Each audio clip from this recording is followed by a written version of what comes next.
আসসালামু আলাইকুম সুপ্রিয় শিক্ষার্থী, ওয়েলকাম টু ম্যাথ পার্ক। আশা করি সকলে ভালো আছেন। আজকে আলোচনা করব হচ্ছে অনার্স দ্বিতীয় বর্ষের ফিজিক্স 3 নন মেজর নিয়ে, অর্থাৎ শেষ মুহূর্তের প্রস্তুতি নিয়ে আমরা আলোচনা করব।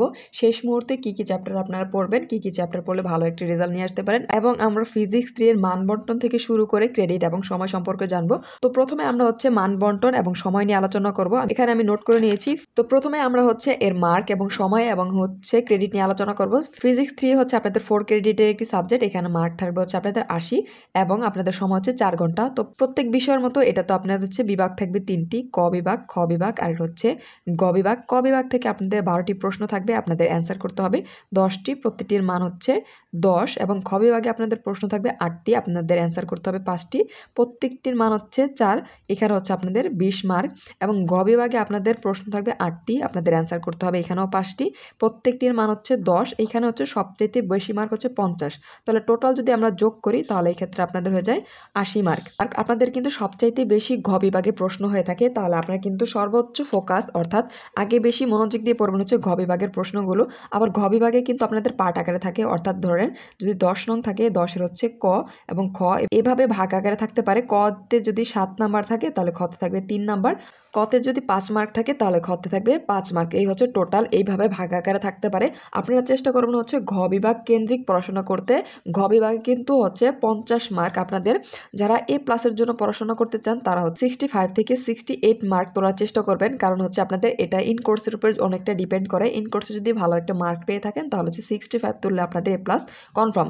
আর যারা হচ্ছে ফার্স্ট ক্লাসের জন্য পড়াশোনা করবেন, ফার্স্ট ক্লাসের জন্য কিন্তু 42 থেকে 45 টার্গেট নিয়ে অ্যান্সার করবেন, যাতে আপনাদের খাতায় 42 থেকে 45 মার্ক থাকে। এটাও কিন্তু ইন কোর্সের উপর ডিপেন্ডেন্ট। আপনারা চেষ্টা করুন হচ্ছে 45 যেন থাকে সেইভাবে পরীক্ষা দিতে। আর হচ্ছে যারা পাস মার্ক আপনারা জানেন হচ্ছে 32-তে পাস মার্ক, এবং ইন কোর্স মিলে হচ্ছে 40, অর্থাৎ 40ই কিন্তু পাস মার্ক। রিটেন এবং ইন কোর্স মিলে কিন্তু পাস হয়ে থাকে। এই ছিল আমাদের মান বন্টন সম্পর্কে। এখন আমরা হচ্ছে চ্যাপ্টার সম্পর্কে জানবো। ফিজিক্স 3-তে কিন্তু আপনাদের টোটাল চ্যাপ্টার রয়েছে 17টি, অর্থাৎ অনেক বেশি চ্যাপ্টার। এখানে আমি সবগুলো চ্যাপ্টার এখানে তুলে নিয়েছি।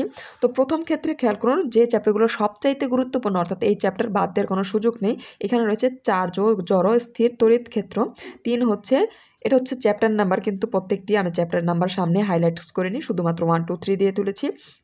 3 নাম্বার চ্যাপ্টার হচ্ছে স্থির তড়িৎ বিভব, 4 নাম্বার হচ্ছে স্থির তড়িৎ ক্ষেত্রের ফ্লাক্স, 5 হচ্ছে ধারক ও পরা বিদ্যুৎ, 6 হচ্ছে বিদ্যুৎ প্রবাহ, 7 হচ্ছে চৌম্বক ক্ষেত্র, 8 হচ্ছে বিদ্যুৎ চৌম্বকীয় আবেশ।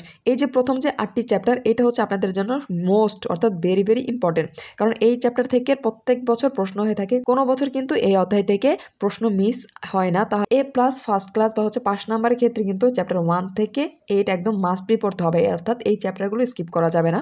তার পরবর্তীতে খেয়াল করুন এখানে রয়েছে 9 10 12 থেকে শুরু করে একদম 17 পর্যন্ত যে চ্যাপ্টারগুলো রয়েছে, এই তেজস্ক্রিয়তা থেকে কিন্তু প্রত্যেক বছর একটি খ বিভাগ বা হচ্ছে ঘ বিভাগে প্রশ্ন হয়ে থাকে। এখানে যে রয়েছে 9 এবং 10, 9 এবং হচ্ছে 10 থেকে কিন্তু তুলনামূলক কম প্রশ্ন হয়ে থাকে। এটি চাইলে আপনারা হচ্ছে বাদ দিতে পারেন। তার পরবর্তীতে হচ্ছে চ্যাপ্টার 11, এইটা হচ্ছে কি আপনারা বাদ দিতে পারেন চাইলে, কিন্তু যদি সময় বেশি থাকে অবশ্যই পড়ে নেবেন। তারপর হচ্ছে 12, এটা অবশ্যই পড়বেন। তারপর হচ্ছে 13 আপেক্ষিকতার বিশেষ তথ্য, এই থেকেও প্রশ্ন হয়ে থাকে। আলো এবং কোয়ান্টাম পদার্থবিজ্ঞান, এই চ্যাপ্টার থেকেও প্রশ্ন হয়ে থাকে। তরঙ্গ কণা, এটা থেকেও প্রশ্ন হয়ে থাকে। এবং চ্যাপ্টার 16 হচ্ছে পারমাণবিক নিউক্লিয়াস, এই চ্যাপ্টার থেকেও প্রশ্ন হয়ে থাকে। অর্থাৎ আমি এইখানে যে চ্যাপ্টারগুলো নিয়েছি সেইখানে সবগুলোই গুরুত্বপূর্ণ, কোনো না কোনো চ্যাপ্টার থেকে প্রত্যেক বছর প্রশ্ন হয়। কিন্তু চ্যাপ্টার 1 থেকে হচ্ছে 8 পর্যন্ত এই চ্যাপ্টারের প্রশ্ন প্রত্যেক বছর হয়ে থাকে। এখন আমরা একটু আলোচনা করি হচ্ছে যারা A+-এর জন্য পড়বেন তারা হচ্ছে কি, এই যে এখানে যতগুলো চ্যাপ্টার দেওয়া আছে সবগুলো চ্যাপ্টার কিন্তু শেষ করতে হবে, কারণ A+-এর জন্য হচ্ছে সবচেয়ে বেশি হচ্ছে বেসিক আপনাদের জন্য গুরুত্বপূর্ণ, কারণ বেসিক ছাড়া কিন্তু ভালো একটা রেজাল্ট নিয়ে আসা যায় না। এবং A+-এর জন্য অবশ্যই বেশি বেশি পড়তে হবে, কারণ এখানে কিন্তু সর্বোচ্চ মার্ক আমাদের তুলতে হবে। তার পরবর্তীতে হচ্ছে ফার্স্ট ক্লাস। ফার্স্ট ক্লাসের জন্য কিন্তু আমি বলেছি 42 থেকে হচ্ছে 45 মার্ক আপনাদের তুলতে হবে। তাহলে খেয়াল করুন তুলনামূলক কিন্তু এখানে অনেক ইফোর্ট দিতে হবে। এবং এই যারা ফার্স্ট ক্লাসের জন্য পড়াশোনা করবেন তারা হচ্ছে 1 থেকে 8 চ্যাপ্টার অবশ্যই তো পড়বেন, তার পাশাপাশি চ্যাপ্টার হচ্ছে 12, চ্যাপ্টার 13 এবং হচ্ছে চ্যাপ্টার 14 এই চ্যাপ্টারগুলো অবশ্যই পড়বেন। এটা হচ্ছে ফার্স্ট ক্লাসের জন্য এবং শুধুমাত্র যারা পাশের জন্য পড়াশোনা করতে চান অর্থাৎ শর্ট সময়ে পাস করবেন তারা পড়বেন হচ্ছে 1 থেকে 8 এই চ্যাপ্টার বাদ দেওয়ার কোনো অপশন নেই। তারপরে হচ্ছে 12 এবং হচ্ছে 13 1 থেকে 8 পড়লে মোটামুটি ভালো রেঞ্জের প্রশ্ন কমন পেয়ে যাবেন। 12 এবং 13 বোনাস হিসেবে পড়বেন অর্থাৎ শুধুমাত্র পাস করার। নন মেজরের ক্ষেত্রে আপনাদের একটি গুরুত্বপূর্ণ টপিক হচ্ছে নন মেজরে ফেলের সংখ্যা বেশি। ফেলের সংখ্যা বেশি হওয়ার প্রধান কারণ হচ্ছে আপনারা হচ্ছে ব্যতিক্রম সাজেশন ফলো করে পড়াশোনা করেন। ব্যতিক্রম প্রশ্নের উত্তর কিন্তু অনেক ভুল থাকে। আপনারা সবসময় চেষ্টা করবেন হচ্ছে মেইন বই ফলো করে পড়াশোনা করান। মেইন বইয়ের কিন্তু কোনো ভুল নেই এবং প্রত্যেকটি প্রশ্নের সলিউশনের ক্ষেত্রে যখন ব্যতিক্রম বা যে কোনো জায়গা থেকে আপনারা সলিউশন করেন না কেন প্রথমে আপনার মেন বই ফলো করবেন অর্থাৎ মেন বই কী কেন্দ্রিক প্রশ্নের অ্যান্সারগুলো দেওয়া আছে। যদি মেন বই ফলো করতে পারেন তাহলে অবশ্যই কিন্তু ভালো একটা রেজাল্ট নিয়ে আসতে পারবেন।